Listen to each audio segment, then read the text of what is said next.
Hello everyone, welcome to my channel. ಇವತ್ತೊಂದು sweet recipe ತೋರಿಸ್ತಾ ಇದ್ದೀನಿ. Simple and easy bread rasmalai. Bread pieces ಮನೇಲಿದ್ದರೆ ಇದರಿಂದ ಟೇಸ್ಟಿ ರಸ್ಮಲಾಯಿನ ಮಾಡ್ಕೋಬೋದು. ಇನ್ಸ್ಟೆಂಟಾಗಿ ಕ್ವಿಕ್ಕಾಗಿ ಮಾಡ್ಕೋಬೋದು. ಟೇಸ್ಟ್ ಕೂಡ ಅಷ್ಟೇ ಸೂಪರಾಗಿರುತ್ತೆ. ನಾನಿಲ್ಲಿ ಒಂದು 4 ಸ್ಲೈಸಷ್ಟು ಬ್ರೆಡ್ ಪೀಸಸ್ನ ಬಳಸಿದ್ದೀನಿ. ಇದ್ರ ಕ್ವಾಂಟಿಟಿ ಒಂದು 3ರಿಂದ 4 ಜನಕ್ಕೆ ಈ ಸ್ವೀಟ್ ಆಗುತ್ತೆ. ನೀವು ಹೆಚ್ಚಿಗೆ ಕ್ವಾಂಟಿಟಿಯಲ್ಲಿ ಮಾಡೋದಾದರೆ ಇನ್ನೂ ಎಕ್ಸ್ಟ್ರಾ ಬ್ರೆಡ್ ಸ್ಲೈಸಸ್ನ ಯೂಸ್ ಮಾಡ್ಬೋದು. ಮೊದಲಿಗೆ ಬ್ರೆಡ್ಸ್ನ ಸೈಡ್ಸ್ ಏನೇನಿದೆ ಅದನ್ನು ಕಟ್ ಮಾಡಿ ತೆಕ್ಕೊಂಬಿಡ್ಬೇಕು. ಅದು ಇಲ್ಲಿ ಏನು ಯೂಸ್ ಆಗೋಲ್ಲ. ಅದನ್ನು ಬೇಕಾದರೆ ನೀವು ಬ್ರೆಡ್ ಕ್ರಮ್ಸ್ನ ಮಾಡಿ ಇಟ್ಕೊಬೋದು ಪೌಡರು. ನಂತರ ಈ ಬ್ರೆಡ್ಸ್ನ 4 ಭಾಗಗಳಾಗಿ ಕಟ್ ಮಾಡ್ಕೋಬೇಕು. ಸ್ಮಾಲಾಗಿ 4 ಪೀಸಸ್ ಆಗಿ ಕಟ್ ಮಾಡ್ಕೋಬೇಕು. ಸ್ಕ್ವೈರ್ ಶೇಪೇ ಕಟ್ ಮಾಡಬೇಕು ಅನ್ನೋದೇನಿಲ್ಲ. ನಿಮಗೆ ಇಷ್ಟವಾದ ಶೇಪ್ನ ನೀವು ಇಲ್ಲಿ ಕೊಟ್ಕೋಬೋದು. ನಾರ್ಮಲ್ ಶೇಪು ಸ್ಕ್ವಯರ್ ಅಲ್ವಾ, ನಾನು ಅದೇ ರೀತಿ ಮಾಡಿದ್ದೀನಿ. ನೋಡಿ, ಈ ಥರ ಪೀಸಸ್ಗಳಾಗಿ ರೆಡಿ ಮಾಡಿ ಇಟ್ಕೋಬೇಕು.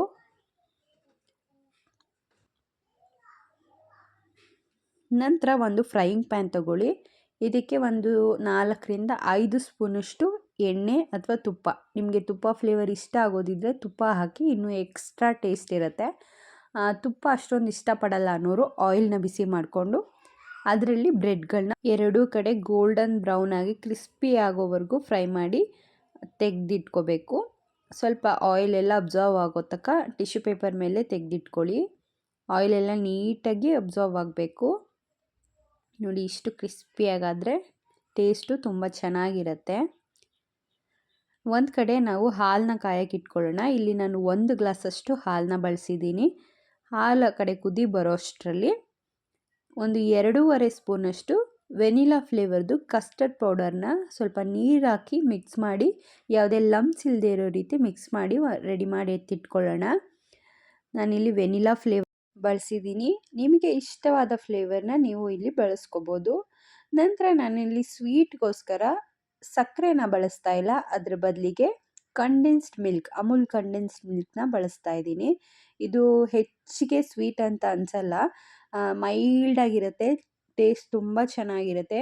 ಹೆವಿ ಸ್ವೀಟ್ ಯಾರು ತಿನ್ನೋಕೆ ಇಷ್ಟಪಡಲ್ಲ ಅಂಥವ್ರು ಕಂಡೆನ್ಸ್ ಮಿಲ್ಕ್ನ ಬಳಸಿ. ಲೈಟಾಗಿ ಸ್ವೀಟ್ ಇರುತ್ತೆ, ಚೆನ್ನಾಗಿ ಅನಿಸುತ್ತೆ. ಒಂದು 2ರಿಂದ 3 ಸ್ಪೂನಷ್ಟು ಕಂಡೆನ್ಸ್ ಮಿಲ್ಕ್ ಬಳಸಿದ್ದೀನಿ.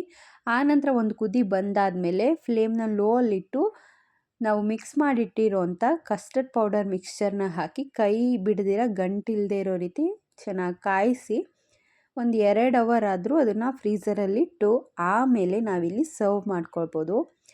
ಕ್ರಿಸ್ಪಿಯಾಗಿರೋ ಬ್ರೆಡ್ ಸ್ಲೈಸಸ್ ಮೇಲೆ ಮಾಡಿಟ್ಟಿರೋಂಥ ಹಾಲಿನ ಮಿಕ್ಸ್ಚರ್ನ ಹಾಕಿ ಮೇಲ್ಗಡೆ ಪಿಸ್ತಾನ ಉದುರಿಸಿ ಸರ್ವ್ ಮಾಡಿದ್ರೆ ಟೇಸ್ಟಿಯಾದ ಕ್ರಂಚಿಯಾದ ಬ್ರೆಡ್ ರಸ್ಮಲಾಯ್ ರೆಡಿ ಆಗುತ್ತೆ. ಟೇಸ್ಟ್ ಕೂಡ ಡಿಫ್ರೆಂಟಾಗಿ ಸೂಪರಾಗಿರುತ್ತೆ. ಅದು ಬ್ರೆಡ್ಡು ಕ್ರಂಚಿಯಾಗಿರೋದ್ರಿಂದ ನೀವು ಹಾಲು ಹಾಕಿದ ತಕ್ಷಣ ಸರ್ವ್ ಮಾಡಿದ್ರೆ ಚೆನ್ನಾಗಿ ಅನಿಸುತ್ತೆ.